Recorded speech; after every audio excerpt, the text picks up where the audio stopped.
नमस्कार विद्यार्थी मित्र हो, दी पॉलिटिक्स चॅनलवर आपलं स्वागत आहे। तर आज आपण त्यामुळं आपली परीक्षा लागलीच आता होणार आहे। फेब्रुवारीच्या शेवटच्या आठवड्यामध्ये परीक्षा होणार आहे। आज फेब्रुवारीची 3 तारीख आहे आणि विद्यापीठाने दोन्ही सेमिस्टरच्या परीक्षा घ्यायचं असं ठरवलेलं आहे आणि मग त्यामध्ये ह्या परीक्षा होतील, बॅकलॉगच्या पुढच्या सेमिस्टरच्या परीक्षा होतील आणि पुढचं सेमिस्टर सुद्धा आपल्याला लागलीच हे करायचं आहे, कारण 22 डिसेंबर पासून आपण पिरियड चालू केलेली आहे कोणत्या 4थ्या सेमिस्टरची। त्याच्यामुळं आपला हा भाग आपल्याला फार लवकर संपवावा लागणार आहे, त्याच्यामुळे तुम्ही क्लासला लवकर जॉईन झालं पाहिजे। तर आपण राष्ट्रसत्ता या प्रकरणावर एमसीक्यू कशा पद्धतीने येतील हे पाहणार आहोत, कारण परीक्षेला सामोरं जात असताना डिस्क्रिप्टिव्ह प्रश्न ही थोडी आगळपगळ लिहिली तरी चालतात, त्याच्यामध्ये फार टोकदारपणा असावाच असा अभिप्रेत नाही, कारण एमसीक्यू मध्ये मायक्रो स्टडी असेल, सूक्ष्म अभ्यास तुम्ही केला असेल तरच त्या प्रश्नाची उत्तरे येतात। एका अर्थाने एमसीक्यू परीक्षा ही सोपी यासाठी आहे की त्यामध्ये सहजपणे कोणी येऊन उत्तर तुम्हाला सांगू शकतो, पण विद्यापीठाने सुद्धा हा विचार केला होता मागे की एमसीक्यू मध्ये परीक्षा ही खऱ्या अर्थाने प्राध्यापकांची होती आहे आणि म्हणून त्यांनी मागच्या महिन्यामध्ये परिपत्रक काढलं होतं की आपल्या परीक्षा ह्या 5 दीर्घोत्तरी प्रश्नांच्या स्वरूपामध्ये होतील म्हणून। पण आपण हे लक्षात घेतलं पाहिजे की आता पुन्हा विद्यापीठाने ते बदललेलं आहे, आता एमसीक्यू परीक्षा होणार आहे, पण हे लक्षात घेतलं पाहिजे की विद्यापीठाच्या लक्षात आलेलं आहे, त्यामुळे मागे परीक्षा सोप्या झाल्या म्हणून आता सोप्या होतील या गफलतीमध्ये राहू नका। तर अधिक वेळेस हा व्हिडिओ पहा, आपल्या युट्यूब चॅनलवर व्हिडिओ करून टाकलेली आहे, ती तुम्ही पुन्हा जर पाहिली तर तुम्हाला सहजपणे ही प्रश्नाची उत्तरं पाठ होऊन जातील। तर आज आपण नॅशनल पॉवर किंवा राष्ट्रसत्ता किंवा राष्ट्रीय सत्ता या प्रकरणावर कशा पद्धतीने एमसीक्यू येतील याचा विचार करणार आहोत। तर त्यामध्ये पहिला प्रश्न आहे आणि ही प्रश्न मी सांगत असताना तुम्ही लिहून घेतली तरी चालतात, कारण ती पुन्हा आपण वाचली पाहिजेत, पुन्हा ऐकली पाहिजे, त्याची मी एडिट करून याचा व्हिडिओ सुद्धा आपल्या त्याच्यावर टाकणार आहे। आंतरराष्ट्रीय राजकारणावर प्रभाव, पहिला प्रश्न आहे, आंतरराष्ट्रीय राजकारणावर प्रभाव टाकण्याचे महत्वाचे साधन कोणते? पर्याय अ आहे कायदा, पर्याय ब आहे सत्ता, पर्याय सी आहे प्रभाव आणि पर्याय डी आहे प्रचार।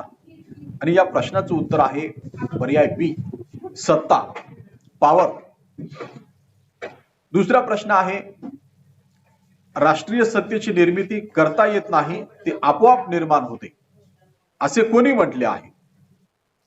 प्रश्न पुन्हा एकदा ऐका, प्रश्न क्रमांक 2 आहे, राष्ट्रीय सत्तेची निर्मिती करता येत नाही, ती आपोआपच निर्माण होते असे कोणी म्हटले आहे? पर्याय ए आहे डेव्हिड ईस्टन, पर्याय बी आहे मार्टन कपलान, पर्याय सी आहे मॉर्गनथॉ आणि पर्याय डी आहे रिचर्ड स्नायडर। याचं उत्तर आहे पर्याय सी, मॉर्गनथॉ। त्यानंतरचा प्रश्न आहे प्रश्न क्रमांक 3, इतर व्यक्तींच्या मनावर नियंत्रण ठेवणारी एखाद्या व्यक्तीची किंवा समूहाची सत्ता म्हणजे राष्ट्रीय सत्ता होय असे विधान कोणी केले? पर्याय ए मॉर्गनथॉ, पर्याय बी टॉनी, पर्याय सी नॉर्मन हिल आणि पर्याय डी सिबार। आणि या प्रश्नाचं उत्तर आहे पर्याय ए मॉर्गनथॉ। त्यानंतरचा प्रश्न आहे प्रश्न क्रमांक 4, निर्णय प्रक्रियेतील सहभागित्वाला राष्ट्रीय सत्ता असे म्हणतात असे विधान कोणी केले?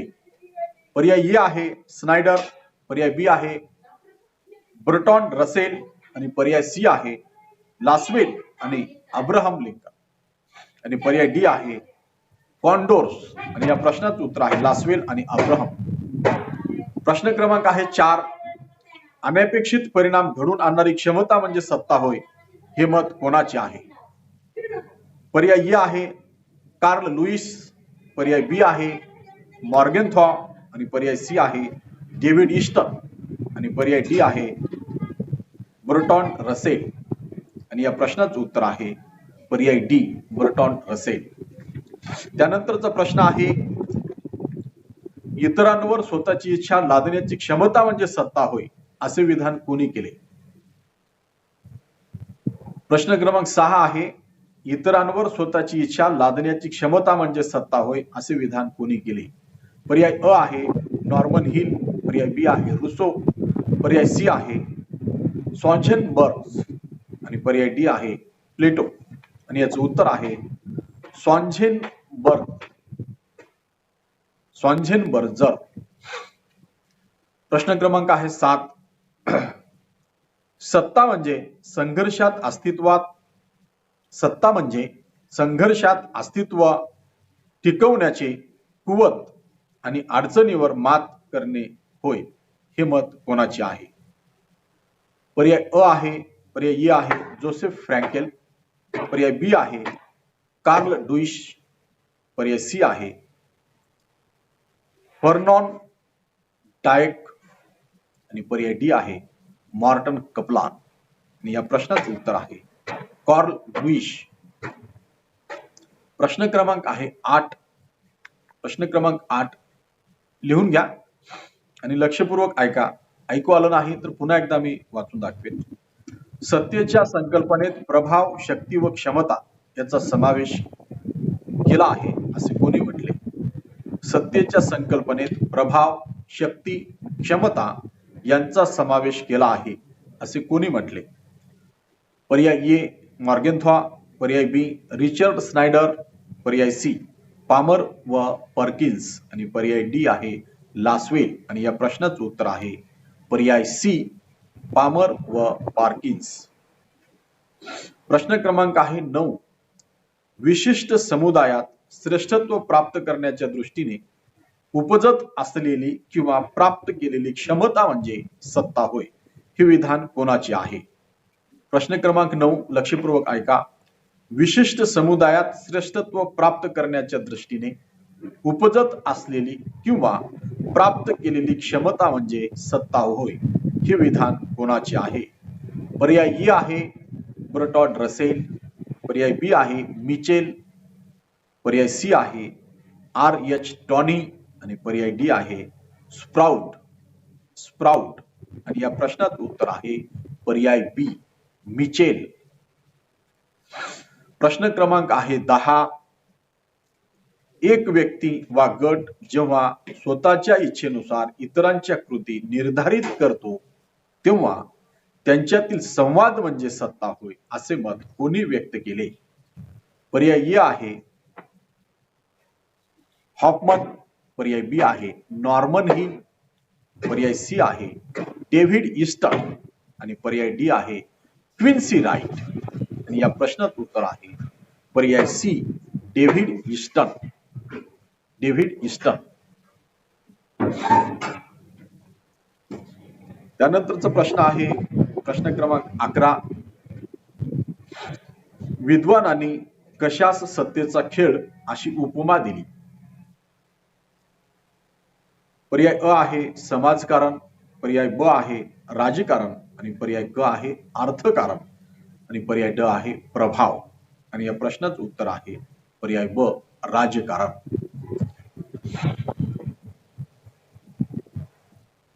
त्यानंतरचा प्रश्न आहे प्रश्न क्रमांक 12. सर्वच विचारवंतांनी राजकारणाचा मुख्य पाया म्हणजे राष्ट्रीय सत्ता होय असे म्हटले आहे. पर्याय अ आहे कौटिल्यापासून मॉर्गेनथॉ पर्यंत, पर्याय बी आहे प्लेटो पासून मॅकिवली पर्यंत आणि पर्याय सी आहे अरिस्टॉटल पासून बेंथॅम पर्यंत आणि पर्याय डी आहे हॉब्स पासून रुसो पर्यंत. आणि या प्रश्नाचं उत्तर आहे कौटिल्यापासून मॉर्गेनथॉ पर्यंत. कारण कौटिल्य हा सुद्धा वास्तववादी विचारवंत आहे आणि मॉर्गेनथॉ हा सुद्धा वास्तववादी विचारवंत आहे.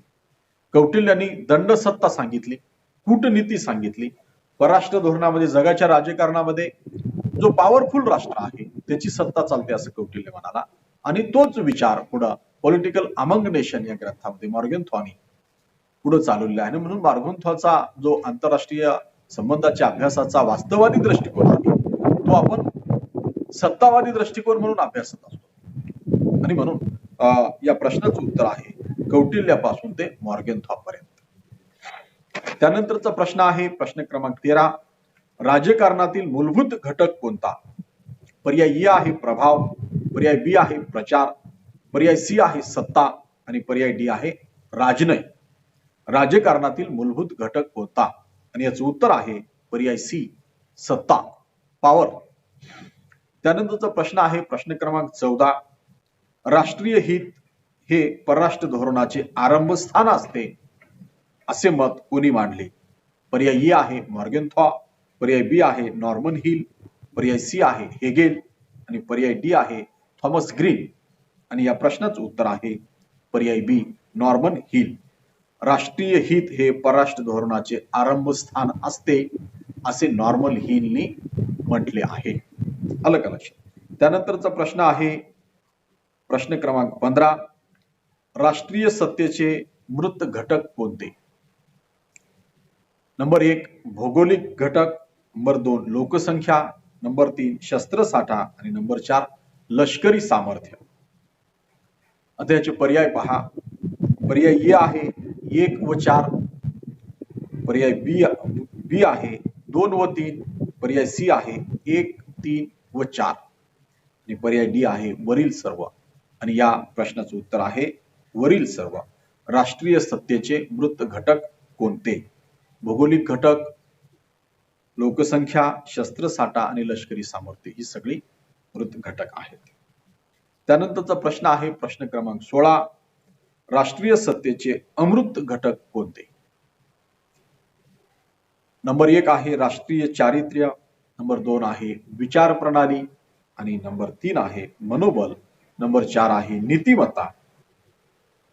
पर्याय ए आहे 4 व 3, पर्याय बी आहे 1 व 4, पर्याय सी आहे 2, 3 व 4 आणि पर्याय डी आहे वरील सर्व. आणि याही प्रश्नाचं उत्तर आहे वरील सर्व. राष्ट्रीय सत्तेचे अमूर्त घटक कोणते? राष्ट्रीय चारित्र्य, विचार प्रणाली, मनोबल आणि नीतिमत्ता ही राष्ट्रीय सत्तेची अमूर्त घटक आहेत. त्यानंतरचा प्रश्न आहे प्रश्न क्रमांक 17. राष्ट्रीय सत्तेच्या घटकांची 2 विभागात विभागणी कोणी केली? पर्याय अ आहे डेव्हिड ईस्टन, पर्याय बी आहे पामर व पर्किन्स, पर्याय सी आहे ऑगस्टिन आणि पर्याय डी आहे थॉमस ॲक्विनास. आणि या प्रश्नाचं उत्तर आहे पर्याय बी पामर व पर्किन्स. त्यानंतरचा प्रश्न क्रमांक आहे प्रश्न क्रमांक 18.